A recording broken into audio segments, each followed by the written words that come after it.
At FILDZ Research, we're expanding the conversation around 3D printing through innovative research in fused deposition modeling technology. Today, we are excited to introduce our latest development, QuasiSheet, or in short, QSheet.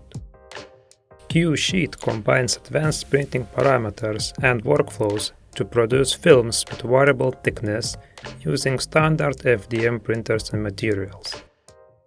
We utilize two key techniques, overlapping and overlaying. These methods allow us to create tear-resistant films that can bend in any direction without splitting.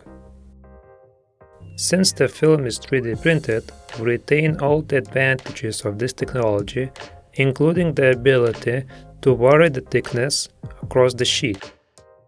We have successfully tackled common challenges such as poor layer adhesion and splitting, broadening the horizons of what 3D printing can achieve. With QSheet, we can now create foldable structures and inflatable shapes that are soft and flexible. Plus, we're venturing into the exciting realm of soft robotics, which we can't wait to explore further.